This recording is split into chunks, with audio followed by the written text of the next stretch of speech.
Palestina memasuki bulan suci Ramadan. Warga melaksanakan tarawih pertama di Masjid Al-Aqsa, Yerusalem. Saudara, warga Palestina melaksanakan sholat tarawih pertama pada Selasa malam waktu setempat. Jemaah memenuhi kompleks Al-Aqsa di Palestina. Mereka melaksanakan tarawih di tengah gencatan senjata dan serangan Israel yang tak kunjung usai.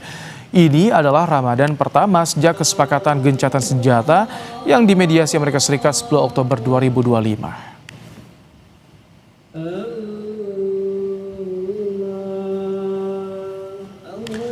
Umat Muslim di kota Gaza melaksanakan sholat. Ya, waalaikumsalam warahmatullahi wabarakatuh. Selamat malam, Ibrahim. Baik, Dok, ini bertahan di tengah kehancuran ini tentu tak mudah bagi warga Gaza. Bagaimana Anda melihat suasana di Gaza saat ini, Dok? Baik, terima kasih. Untuk suasana yang jelas sekarang sedang memprihatinkan sekali, di mana memang di sekitar saya masih terdengar suara bom-bom ataupun bahkan suara tembakan-tembakan. Bahkan juga terdapat suara drone yang seringkali mengitari rumah ataupun tempat kerja kita. Dan juga terkadang terdengar suara jet tempur yang terbang di atas kita. Jadi di tengah Ramadan pun Israel masih terus gencar melakukan serangan terhadap warga Palestina. Ya, baik, terima kasih. Untuk hari ini pada hari pertama Ramadan memang suara-suara bom atau tembakan bagi saya masih terdengar berkurang. Cuman tetap masih terdengar berbagai suara drone-drone yang mengitari. Namun saya belum mendengar hingga kini terdapat korban akibat dari serangan Israel. Dok, kami memiliki visual dari Mercy Indonesia juga bagaimana geliat warga Gaza di pusat perbelanjaan, di pasar-pasar, dan mereka juga antusias menyambut Ramadan kali ini, Dok. Bisa diceritakan, jadi sudah mulai ada asa di sana yang mulai tumbuh di sana, Dok. Ya, baik. Baik, jadi memang untuk Ramadan ini sangat disambut oleh warga di sekitar sini karena ini merupakan Ramadan di mana kita dapat melihat berbagai bahan makanan yang mulai muncul di pasar. Setelah sebelum Ramadan di 2 tahun belakangan ini tidak ada ataupun bahkan karena sering terjadi serangan yang sangat gencar dari Israel. Tapi bagaimana dengan harga-harga di sana, Dok? Ini kan Ramadan pertama setelah kemarin kan sangat eskalasi konfliknya tinggi di tahun kemarin. Baik. Untuk harga sendiri saat ini masih sangat lebih tinggi dibandingkan harga normal sebelum terjadinya perang. Sehingga juga tentunya masih menyusahkan banyak warga untuk mendapatkan akses ke bahan makanan tersebut. Oh, baik. Jadi memang walaupun pasar sudah mulai tampak ramai, tapi harga di sana masih sangat sulit dijangkau oleh warga ya, Dok? Iya. Dok, untuk persiapan Ramadan seperti untuk berbuka puasa, untuk sahur, bagaimana ketersediaan bahan makanan di sana, bantuan logistik di sana, Dok? Baik, untuk bantuan logistik ini ada beberapa baik dari WHO ataupun NGO lain yang terus mengirimkan bantuan logistik makanan ke kita. Namun perlu diingat juga selain makanan kita membutuhkan air. Di sini juga kita sangat tergantung pada air bersih dari truk-truk yang dikirimkan lewat bantuan-bantuan truk seperti itu.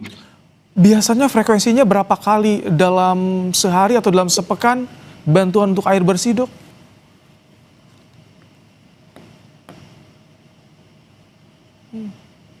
Baik, kalau untuk bantuan air bersih biasanya setiap pagi atau siang dari saya melihat 1 kali pasti akan datang ke beberapa daerah, terutama di daerah yang padat penduduk dekat kamp-kamp pengungsian.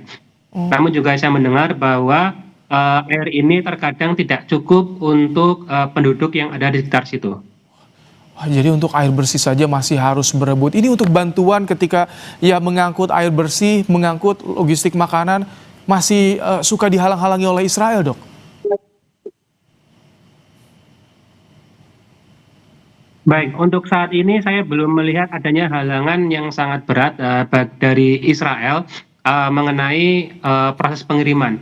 Namun yang memang dari Israel sendiri menetapkan batasan-batasan apa yang boleh dikirim dan apa yang tidak, seperti pada bagian obat-obatan. Karena saya sendiri dari medis, sehingga untuk obat-obatan ini kita masih sangat minim sekali.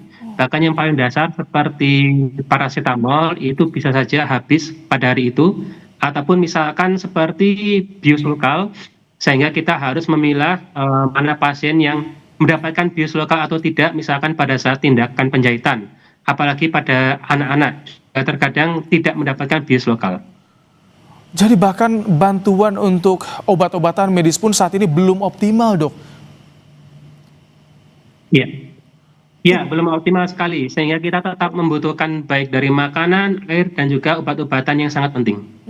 Untuk menjangkau bantuan bagaimana ke depannya ini selama pemenuhan 1 bulan Ramadan? Bantuan makanan, bantuan medis juga, Dok. Baik, terima kasih. Untuk bantuan medis, biasanya kita memasok dari sumber, kemudian akan kita taruh di gudang di beberapa poin, seperti poin-poin kesehatan yang kemudian kita sebarkan lewat poin-poin tersebut. Poin-poin tersebut seperti puskesmas, ya, seperti puskesmas buatan yang akan kita sebarkan lewat sana. Kalau misalkan untuk makanan, sebenarnya saya kurang agak mengerti bagaimana prosesnya. Tapi insya Allah kalau misalkan dia dari pasar sudah mulai banyak sekali berbagai bahan makanan yang dapat kita temui.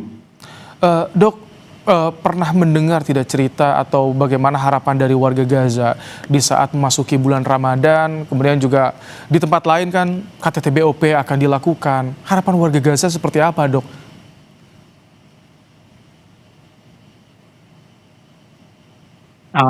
Mohon bisa diulang terlebih lagi karena sepertinya jaringan agak.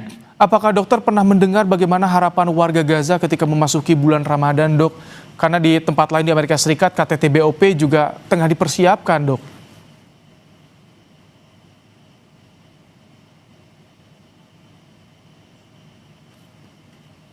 Baik, saudara, sayang sekali nampaknya sambungan audiovisual kami bersama dengan Dr. Muhammad Reynaldi, relawan tim EMT 12 terganggu karena memang situasi listrik dan juga sambungan internet di Gaza saat ini masih belum stabil. Tadi disampaikan bagaimana kondisi di sana, warga yang masih membutuhkan bantuan. Terima kasih Muhammad Reynaldi, relawan EMT 12 telah menyampaikan bagaimana kondisi warga Gaza di program Kompas Malam hari ini.